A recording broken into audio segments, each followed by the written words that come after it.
Boa noite a todos. Que bom, mais uma vez, estarmos aqui reunidos. Hoje nós tivemos o privilégio de ir na casa da nossa querida Helena, conhecer também a mãe dela, né? Mãe do Humberto, a irmã Maria de Jesus. Olha, ela é de Jesus duas vezes, né? É de Jesus no nome e é Jesus também no coração e na vida. Que bênção. Aí de lá a gente foi para a casa da Ana. Olha, a Ana está ali atrás, ó. E aí a gente conversou um pouquinho com ela. E depois da casa de Ana a gente ia visitar uma outra pessoa, mas não estava em casa, não foi?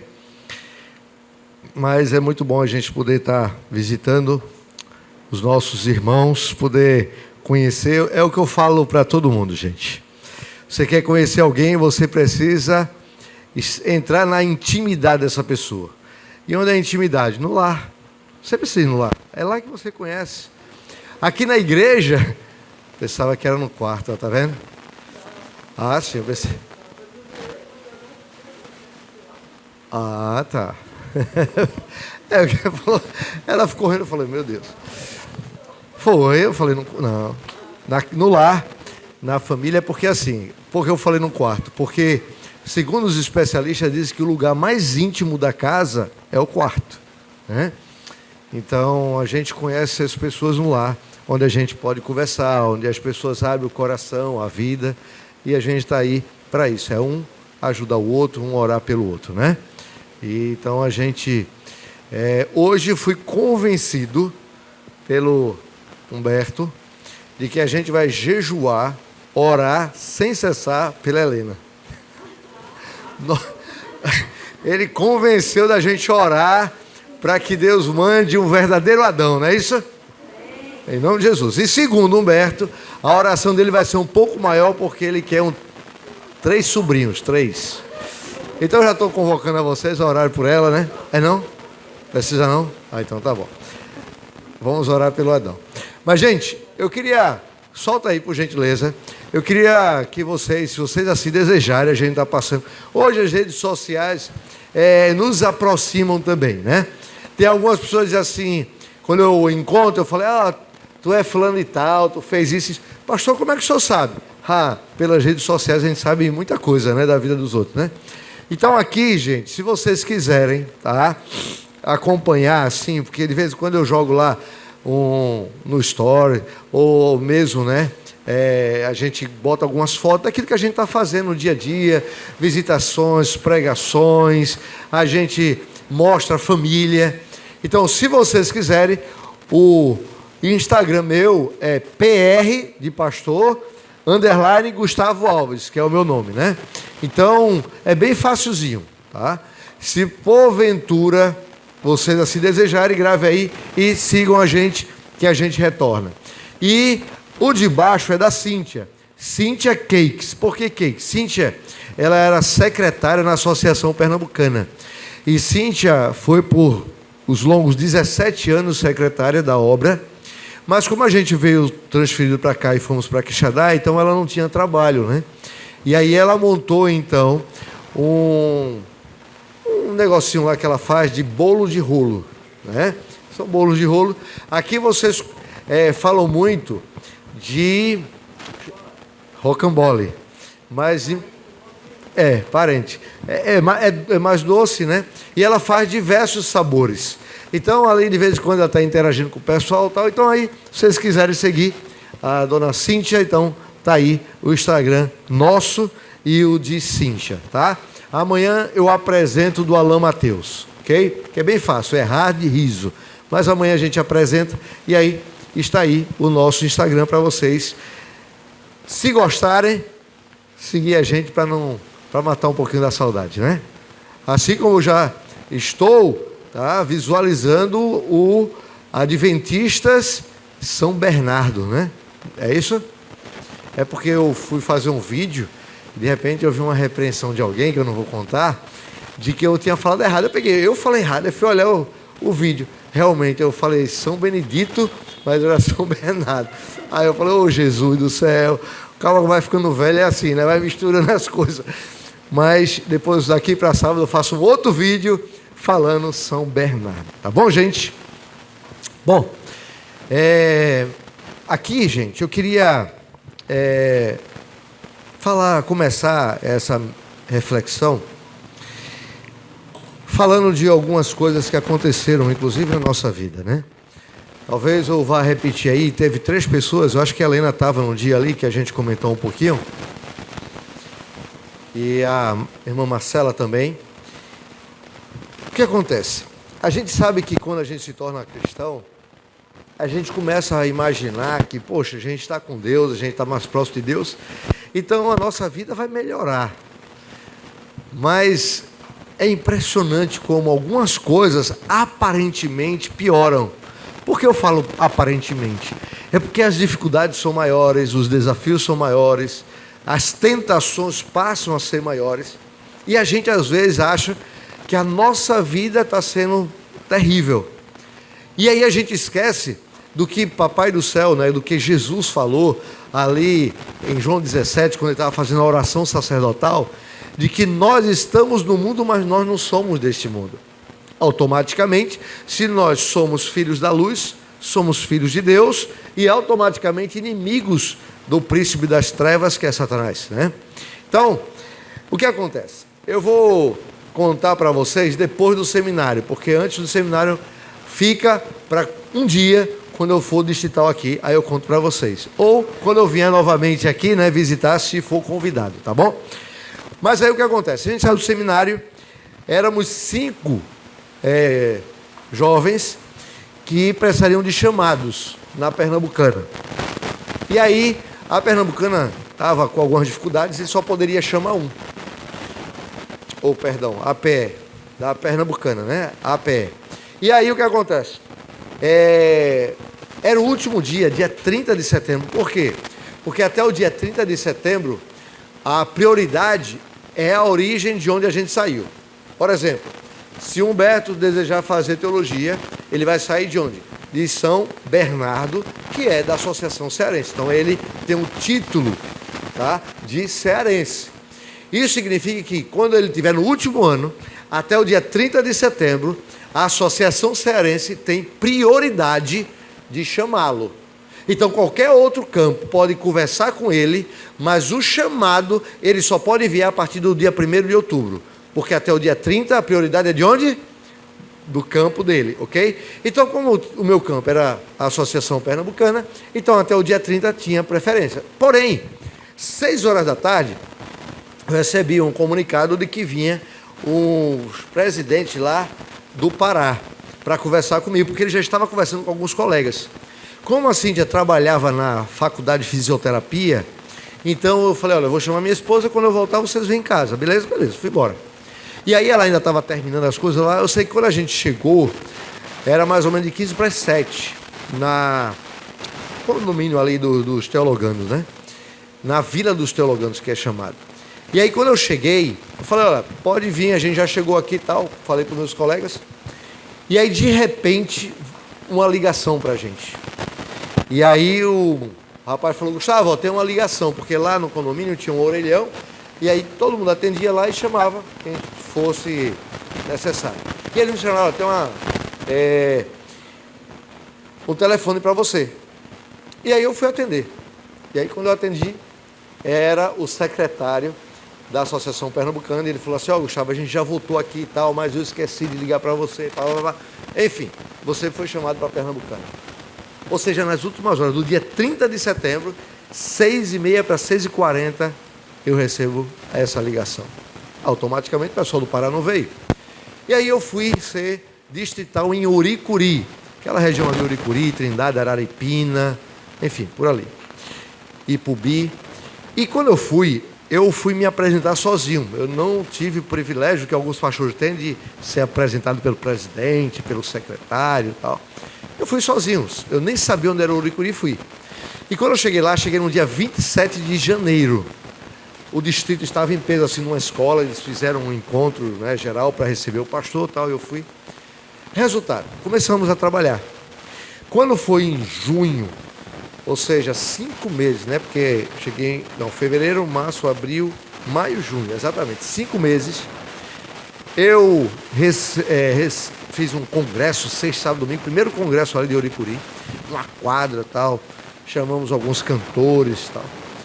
E passei sexta, sábado, domingo. Na segunda-feira de manhã, eu estava para receber 2 colegas. Um deles, pastor Paulo, que hoje é mordomia da União Nordeste Brasileira e que está aqui em Messejana, inclusive, né, pregando. E aí o Paulo estava lá, que o Paulo iria comportar durante o dia, porque ele tem 1 ano a menos do que eu. Eu me formei, depois no ano seguinte é que ele se formou. E ele foi fazer um evangelismo para mim lá em Araripina, e comportar. E estava ele e estava um outro que era o Fernando. E eles chegaram na segunda-feira. E na segunda-feira eu ainda tinha algumas afazeres por causa do congresso. Entregar alguns materiais e tal. Então terminei, fomos almoçar. Depois do almoço eles pediram para levar para Araripina. Eu falei, Paulo, vamos fazer o seguinte, cara. Estou super cansado, porque quando a gente está fazendo um congresso, a gente dorme tarde, acorda cedo, então a gente praticamente não dorme. Estou cansado, bicho. Vamos fazer o seguinte, vamos descansar um pouquinho. Amanhã pela manhã, logo cedo, eu te levo. Porque tu vai fazer o quê na segunda-feira? E eles falaram, não, mas a gente já perdeu muito tempo, a gente tem que... Não se esquenta não, a gente vai de ônibus e tal. Mas eu não ia deixar, né, 2 colegas assim. Resultado, nós fomos no carro, e aí de repente, no meio do caminho lá para Trindade, eu cochilei e o carro capotou. E aí a gente perdeu muita coisa ali, mas graças a Deus, Deus preservou a nossa vida. O carro deu perca total. Só para vocês terem ideia, a gente teve que sair do carro, o carro estava de cabeça para baixo, o pneu estava para cima, olhando para o céu, de onde vem a nossa redenção.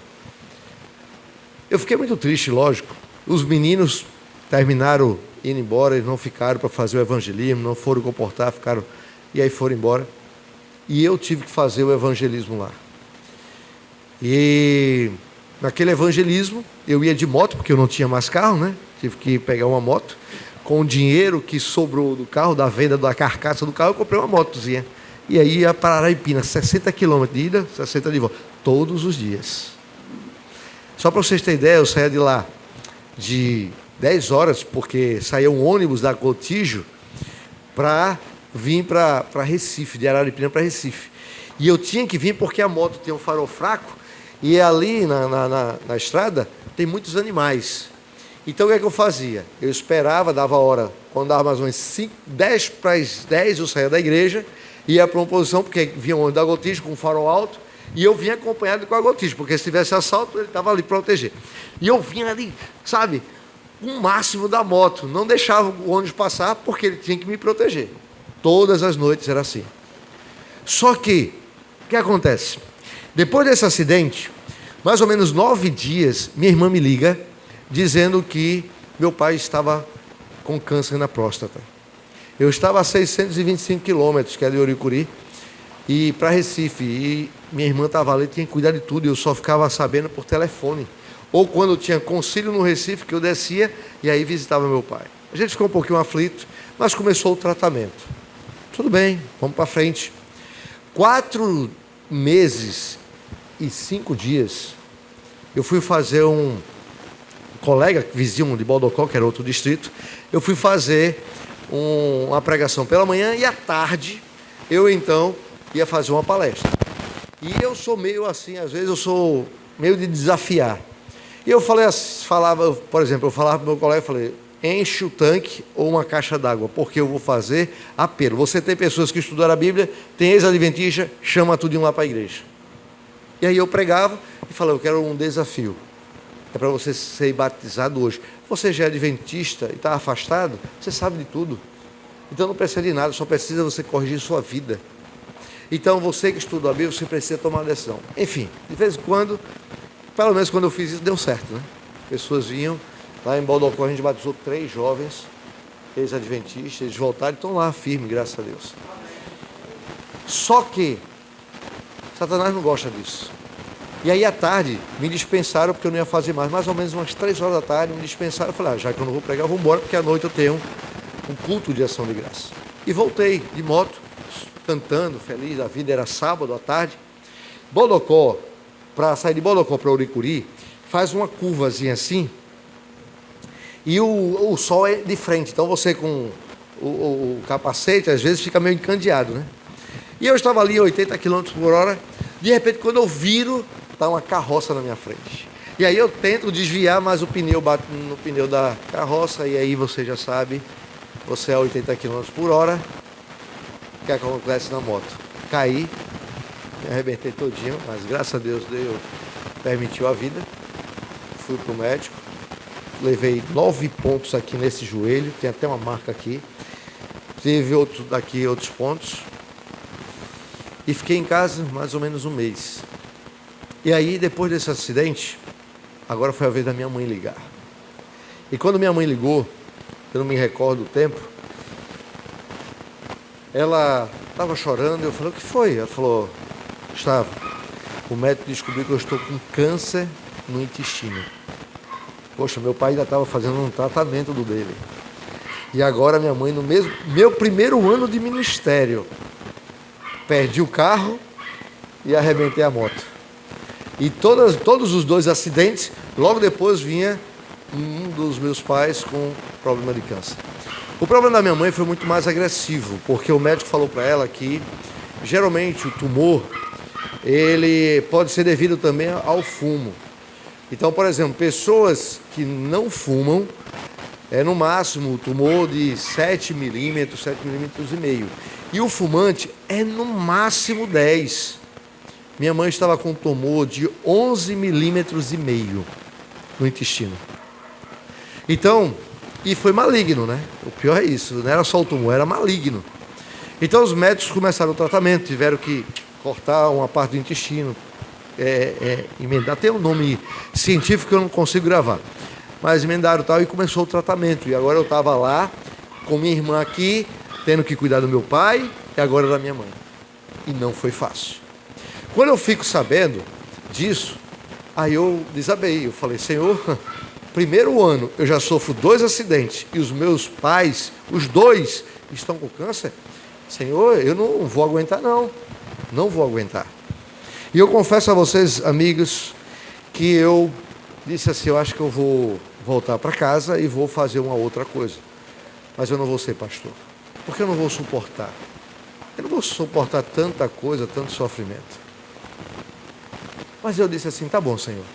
Depois de um tempo, não é isso? É depois de um tempo. Estou só resumindo. Eu vou continuar, mas se o segundo ano for como esse aqui, pode ter certeza que eu não fico no ministério. Tá bom. Eu acho que Deus disse, tá certo, vamos ver. Eu estava em novembro, quando eu recebi essa notícia da minha mãe. Passou dezembro, janeiro, fevereiro. Em março, que é o quê? O que é que a gente faz em março? O que é que a igreja faz? Março. Março é o quê? Evangelismo. Porque é o quê? O Calvário. Geralmente o Calvário é em março ou início de abril. Mas a gente tem que começar o evangelismo em março. E eu fui começar um evangelismo. Montamos toda a estratégia e tal. E aí eu comecei no sábado à noite, abrimos o evangelismo, não pode dormir. Abrimos o evangelismo e então começamos. Sábado, domingo, segunda, terça, eu comecei a sentir dores na minha coluna, na lombar. Falei, rapaz, que dor. E aí, só que foi agravando a tal ponto que eu só podia dormir no carro. Eu dormia no carro, abria a porta, botava o ventilador e dormia sentado. Aí eu fui procurar o médico. O médico passou o remédio, eu tomei. Não adiantava, fui para outro médico, não adiantava. Na sexta-feira, um outro médico disse, olha, se você já tomou esse remédio, tem até um remédio bem forte que eles deram lá, Tramal, exatamente, e não passar, meu amigo, vá para Recife, porque o seu caso é sério. Resultado, quando foi no sábado, eu falei para o rapaz lá, olha, assume aí, arrumei uma pessoa para assumir o evangelismo. Peguei o ônibus à noite, que eu não podia dirigir, não dava para dirigir, peguei o ônibus. Só que aquilo que estava ruim tinha como piorar. E o que é pior? Você está no ônibus, gelado, e aí sua coluna dói muito mais. Gente, se existe coisa ruim, uma delas é você passar a noite com dor, sem dormir. E era dor mesmo, eu tentava uma porção, tentava outra, mas o frio, e principalmente naquela parte de baixo do leito, que é mais gelado ainda. Resultado, cheguei em Recife, meu pai foi me buscar e falou assim, olha, vamos para casa, a gente toma o café da manhã, que aqui você chama merenda, a gente chama café da manhã. Eu falei, não, vamos direto para o hospital, pela misericórdia, não quero saber de comida, eu quero saber que tire essa dor. E fomos para o hospital, eles fizeram o exame e tal, eu cheguei a tomar morfina, gente. Porque a dor era terrível.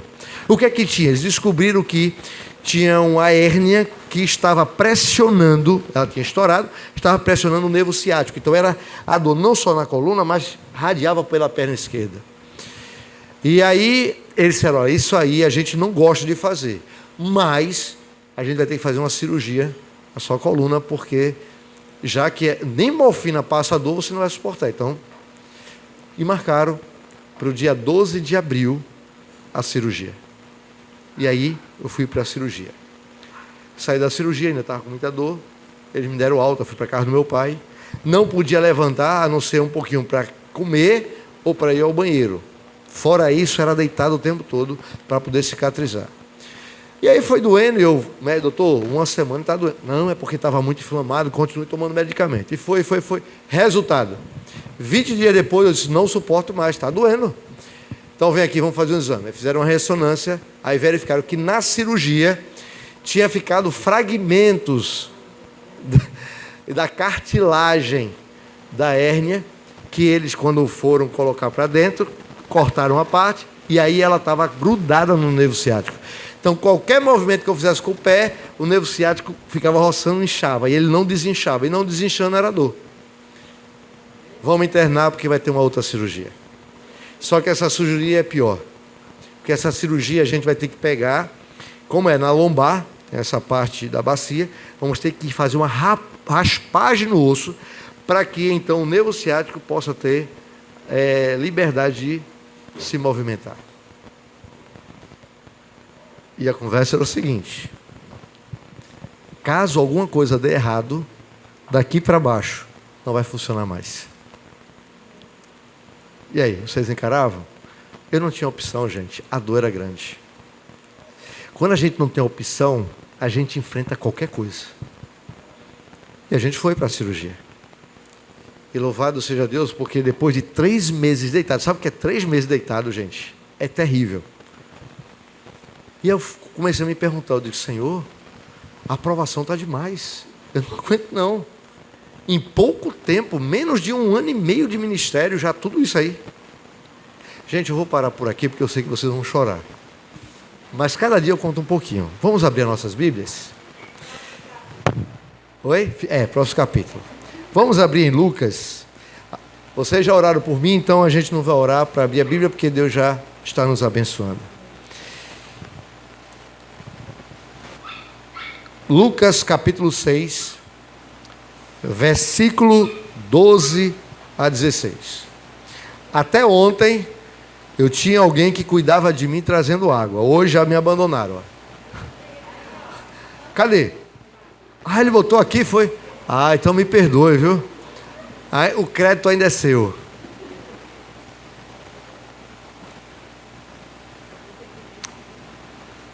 Você viu ele botando água aqui? Também não, rapaz. Foi um anjo que trasladou ele, botou aqui e voltou ali, ó.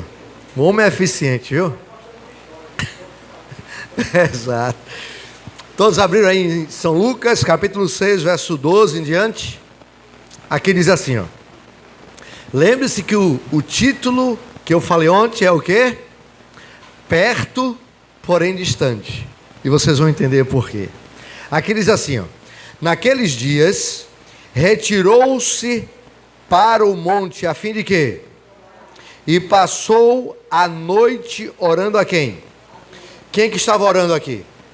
Jesus. Jesus foi para o monte orar a noite inteira. Por que ele foi orar? Aí aqui diz, verso 13. E quando amanheceu, chamou a si os seus discípulos e escolheu 12 dentre eles, aos quais deu também o nome de apóstolos. Simão, a quem acrescentou o nome de Pedro, e André, seu irmão, Tiago e João, Filipe e Bartolomeu, Mateus e Tomé, Tiago, filho de Alfeu, e Simão, chamado Zelote, Judas, filho de Tiago, e Judas Iscariotes, que se tornou o que, gente? Traidor. Veja só, todas as vezes que Jesus estava para fazer...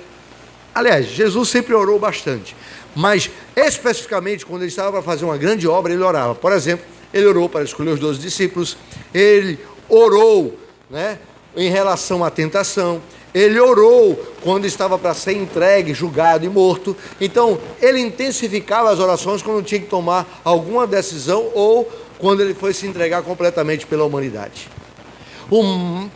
Bom, se ele orou, ele pediu orientação do Pai. E o Pai deve ter lhe dado uma boa orientação. Mas, olhando humanamente... Eita, que hoje é dobrado, é? Tá vendo? Isso aqui eu acho que já é o copo da manhã. Aí o que acontece? Jesus agora chama os discípulos. E quando chama os discípulos para formar a sua equipe, para começar a trabalhar, para começar a preparar aqueles homens para uma grande missão que é pregar o evangelho eterno a toda a tribo, língua, povos, enfim, e nações, Jesus chama alguns homens que, se a gente for olhar pelo olhar humano, e segundo os especialistas de empreendedorismo, foi a pior equipe que alguém poderia escolher para trabalhar. Por quê? Porque a gente escolhe o quê? Os melhores, correto? A gente tem que escolher os melhores. O melhor na área financeira, o melhor na área de vendas, o melhor na área de produção. E assim a gente vai escolhendo os melhores para que a nossa empresa seja top. Correto? Só que olhando para esses homens, Jesus escolheu os piores. Vamos analisar, não dá para analisar todos, mas vamos analisar pelo menos 4? Vamos lá. Primeiro, vamos escolher aí Pedro. Porque Pedro é alguém que sempre tomava frente. Quem era Pedro? Um homem precipitado e de certa forma prepotente. Como assim? Precipitado porque sempre tomava a dianteira.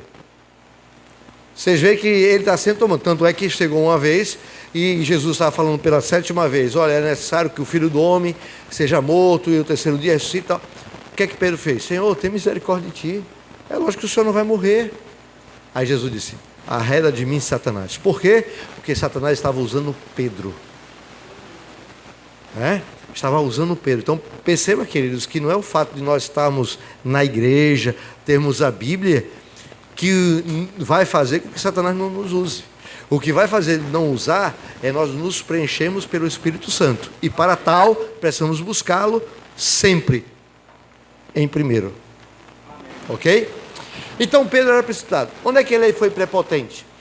Certo dia, Jesus estava sendo expulso, antes de ser expulso do templo, ele disse: olha, vão para Galiléia, vão para o mar, daqui a pouco eu chego lá.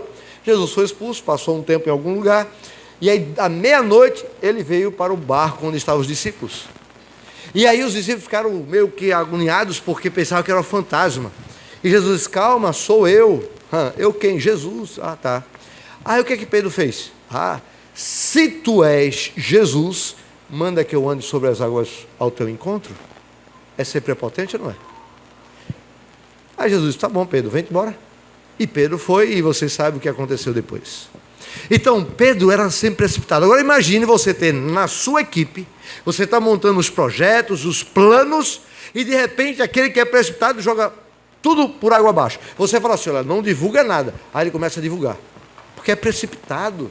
Olha, tem uma pessoa que vai chegar aqui, mas deixa que eu conduzo. Aí quando ela vai chegar, quem toma a frente? Pedro. Então, queridos, para os especialistas, Pedro não seria o melhor, porque ele sempre estava tomando a frente, ou seja, era o típico das pessoas que age pelo impulso, que age pela emoção, e depois é que vai raciocinar na bobagem que fez. Esse tipo de pessoa é aquela que sempre está pedindo perdão, porque sempre está errando, sempre está errando. Segunda pessoa, Tomé. Já imaginou você ter na equipe alguém que você está dizendo que você vai ter um empreendimento e que vai dar certo, por mais que tenha dificuldade, mas vai dar certo, e alguém diz assim: que nada, só eu vendo mesmo, tem nada, vai dar certo nesse negócio não, eu tenho que ver, porque se eu não ver e não estiver ali participando, eu não vou acreditar, porque esse negócio de estar contando que vai dar certo, eu não sei não, viu? Cara, mas tu está na nossa equipe. Tá, eu estou na tua equipe, mas eu tenho que ver para crer. Então, quando o negócio começar a acontecer, aí sim, eu vou para frente. Tomé disse o quê? Os discípulos, quando eles disseram: olha, Jesus vive. Que nada, rapaz. Se eu não lhe tocar e não ver, de forma alguma, eu acreditarei. Aí vocês sabem que posteriormente Jesus apareceu para ele e falou: Tomé, você está me vendo? Tô. Então vem cá agora, toca. E Tomé foi lá e tocou. Ah, tocou, Tomé? Então bem-aventurados são aqueles que não viram e creram, Tomé. Aí eu pergunto, ter um precipitado e ter um incrédulo na equipe não é fácil. O que dizer, por exemplo, vamos botar ali João. Quem era João? Filho de quem? Ou seja, é aquelas pessoas que dizem assim: eu não levo desaforo para casa, o que eu tenho a dizer eu digo na cara. Era explosivo. Pessoas explosivas são terríveis, sabe por quê? Porque elas ficam guardando, mas depois quando elas explodem, é que nem dinamite, sai destruindo tudo. E ali estava João, que Jesus havia escolhido. Já imaginou você ter uma reunião e de repente ele explodir e os outros agora começar a brigar? Ou melhor, vocês já participaram de alguma comissão onde dois irmãos começaram a se exaltar, ficar o ânimo meio pesado e começaram a discutir? Já participou? Pronto, o irmão ali sabe. Não é fácil. Não é fácil. Sabe por quê? Porque quando dá um pico emocional de raiva, de ira, a razão se perde completamente. A emoção domina e as pessoas fazem coisas que não deveriam. É por isso que algumas pessoas dizem: rapaz, eu não te reconheci ali, viu? Não tem algumas pessoas que dizem? Por quê? Porque a emoção tomou conta. Tu já imaginou uma pessoa dessa na tua equipe? Que trabalho te daria? Vamos aprofundar mais? Já imaginou tu escolher alguém que tu sabe que vai te trair teus projetos, trair tua empresa? Judas estava ali, Jesus sabia. Então, amados, pelos especialistas, era a pior equipe que alguém poderia ter. Porque para trabalhar com essas pessoas e dar certo, era praticamente 99,999 para não dar certo. Mas Jesus sabia quem estava escolhendo. Jesus, quando olha para mim e para você, queridos, Jesus não olha como nós estamos, mas como nós poderemos ser se nós formos aceitá-lo, se nós aceitarmos a Ele, se nós somos obedientes, se nós seguirmos a Ele. Quando Jesus olhou para Davi, olhou para o íntimo, porque Jesus faz uma avaliação de dentro para fora. É por isso que Ele sabe, quando a gente devolve o dízimo, a oferta, o que é que está nos impulsionando a fazer isso. Se é por aparência ou se é tudo. Por isso que Ele viu a viúva. Ali muitos botavam somas de dinheiro, mas botavam o quê? Para aparecer. Mas a viúva foi ali escondidinha, tímida, botar só as 2 moedinhas que o valor monetário não tinha valor nenhum. Ou quase nenhum. Mas o valor que Jesus, ao olhar para ela, deu, foi muito maior do que aqueles milhões que chegavam. Ela entregou para o Senhor. E é isso. Mordomia é uma entrega total. É estar disponível para Deus 24 horas. Aqueles discípulos, amados, foram chamados por Jesus e começaram a caminhada. Jesus ensinando, Jesus orientando, Jesus testemunhando, Jesus operando o seu poder, curando cegos, coxos, paralíticos, ressuscitando, para que eles aprendessem. Em todos os momentos Jesus fazia o que a Bíblia faz por nós hoje. Ensinava, instruía, mas também repreendia. E tem uma outra que eu esqueci agora, é repreensão, correção, e corrigia. Jesus corrigia os atos errados. Mas o que acontecia? Enquanto eles estavam perto fisicamente de Jesus, espiritualmente eles estavam bem distantes do ideal. A tal ponto que eles começavam a discutir para ver quem era o maior no reino de Deus. Vocês lembram disso? Que eles discutiam? Vocês lembram que existiam 2 que estavam na estrada de Emaús e não conseguiram, mesmo conversando com Jesus, identificá-lo como sendo seu mestre? Por que não identificaram? Porque por mais que eles tivessem uma convivência física com Jesus, espiritualmente, eles estavam distantes do reino. O reino não era prioridade para aqueles jovens. Eles ainda estavam muito secularizados. Eles estavam, sabe, a visão deles era das coisas materiais, de quantos peixes conseguiriam, de estar no reino que seria estabelecido para que o jugo romano pudesse ser acabado neles. Eles discutiam para ver quem era o maior. E se eles discutiam para ver quem era o maior no reino de Deus, então eu fico imaginando, bom, Pedro dizendo assim, como eu sou aqui o líder de vocês quando Jesus não está, então depois de Jesus vai ser eu no reino dele.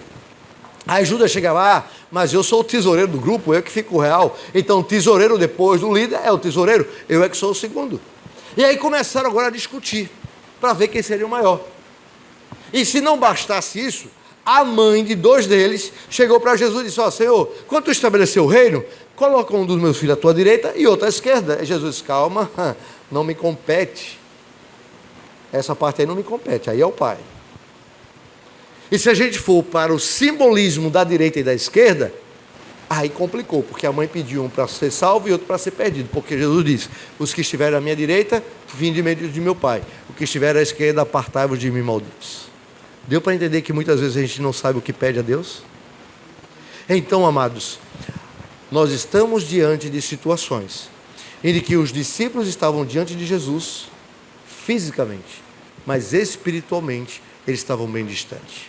O que isso tem a nos dizer? Que não é o fato de nós sermos adventistas, frequentarmos os cultos, termos a Bíblia em nossa mão, algumas vezes orar e algumas vezes até dar estudo bíblico, que nos torna cristãos autênticos, em essência. O que nos torna um verdadeiro cristão, na essência, é quando acontece o que aconteceu com os discípulos, depois da ascensão de Jesus. Atos capítulo 1.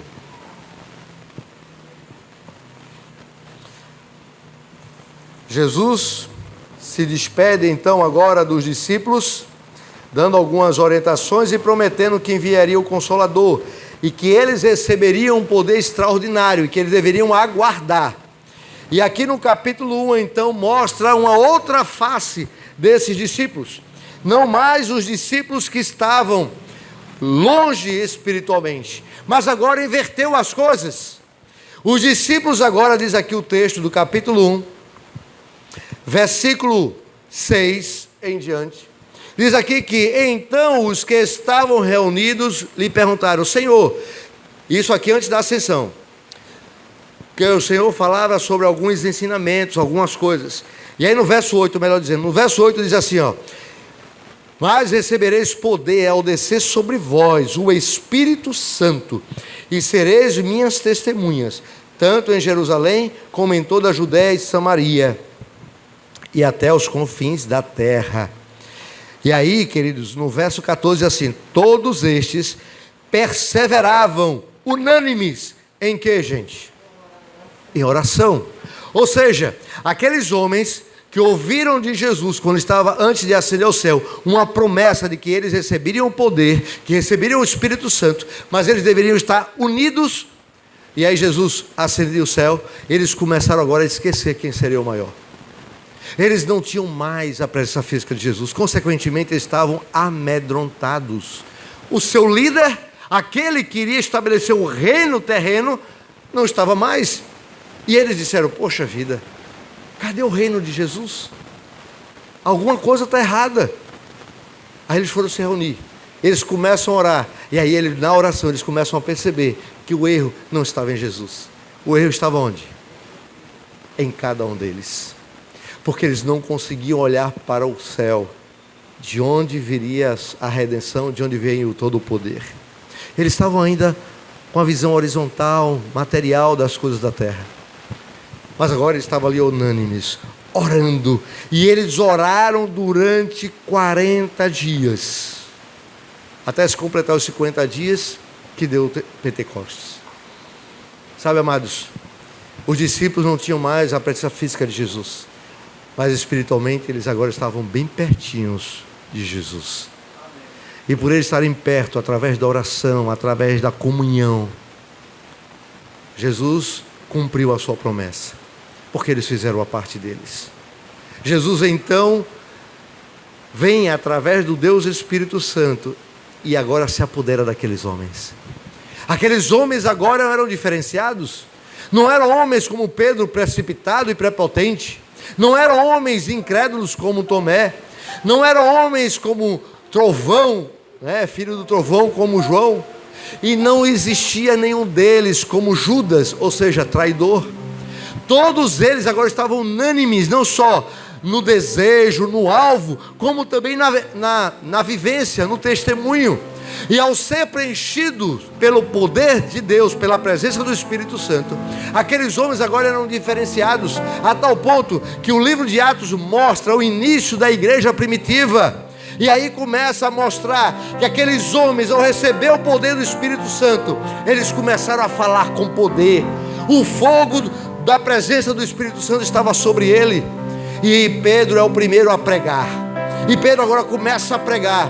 E a supra-sumo da mensagem de Pedro era: arrependei-vos e convertei-vos para serem cancelados os vossos pecados. E no primeiro sermão, quantas pessoas se converteram? Quantas pessoas?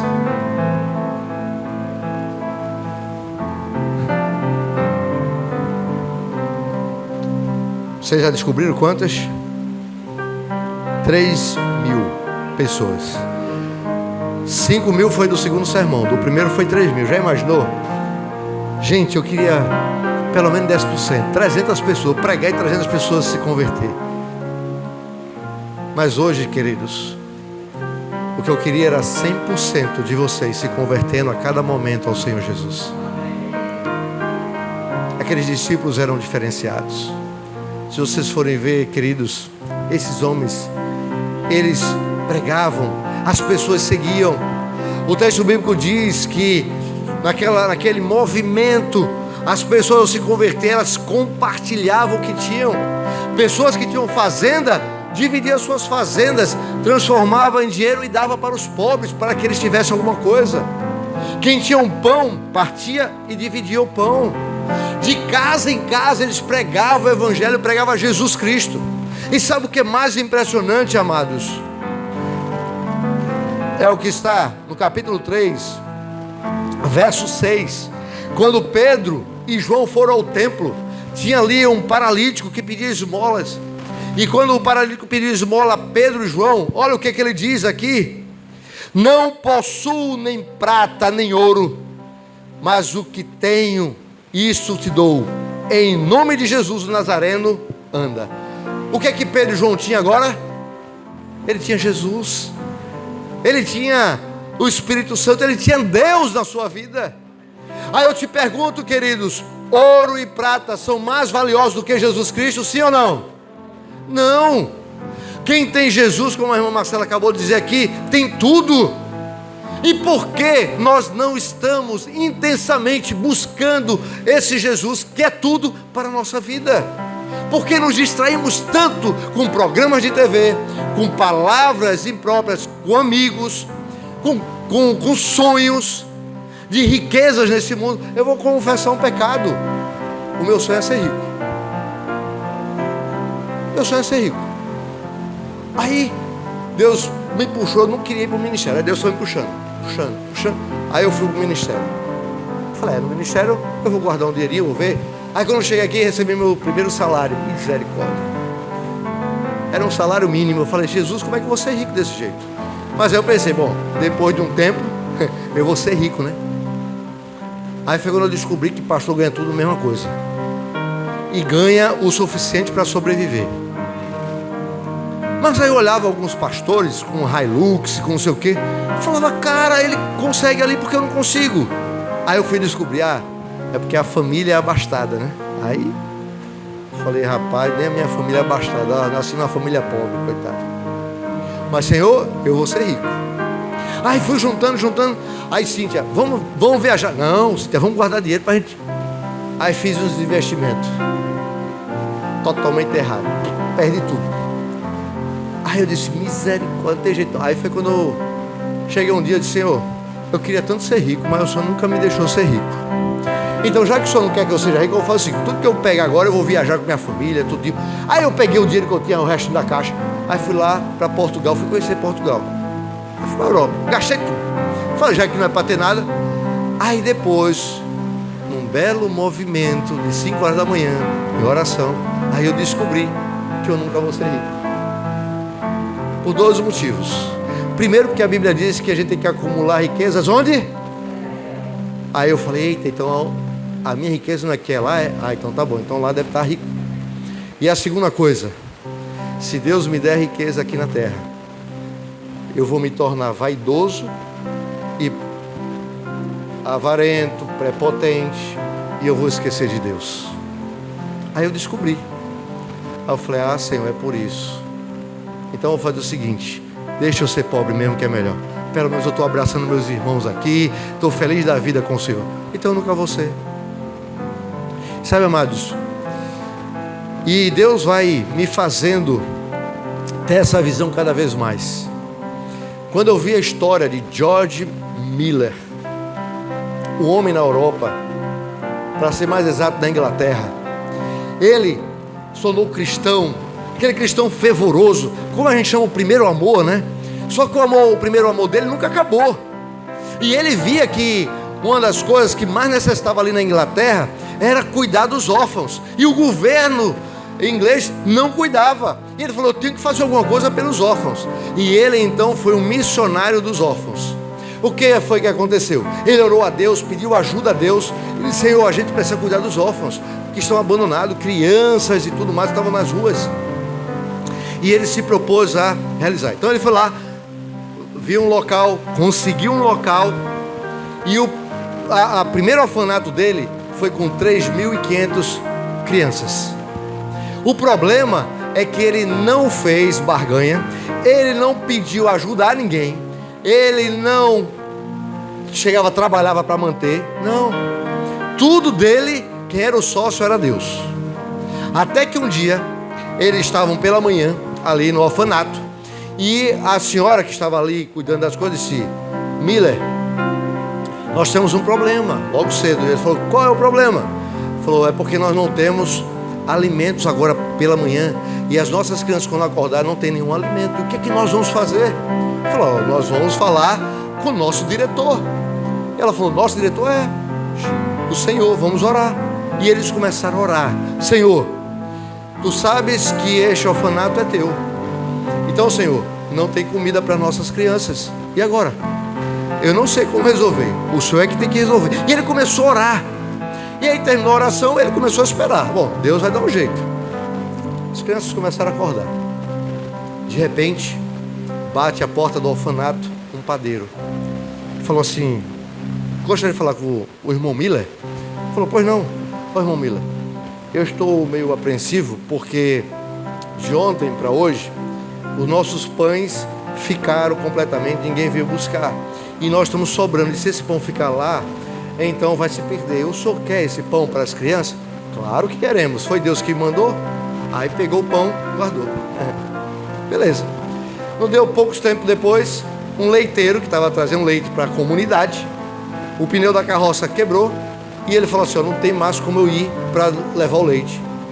Bateu na porta do orfanato e disse, Miller, a minha carroça quebrou justamente aqui na frente do orfanato. E a minha carroça não tem como eu ajeitar para levar o leite. Então, eu queria saber o seguinte, para não perder o leite, você gostaria de ficar com esse leite para as crianças? Ele, é claro, foi Deus que mandou. Pegou todo o leite. Aquela manhã, as crianças tinham pão e tinham leite. O sócio de Miller não deixava faltar nada na empresa, naquele orfanato. Sabe o que significa, queridos? Que Miller ali na Inglaterra cuidou, depois foi aumentando, de cerca de 12.500 crianças. E nunca faltou nada para aquelas crianças.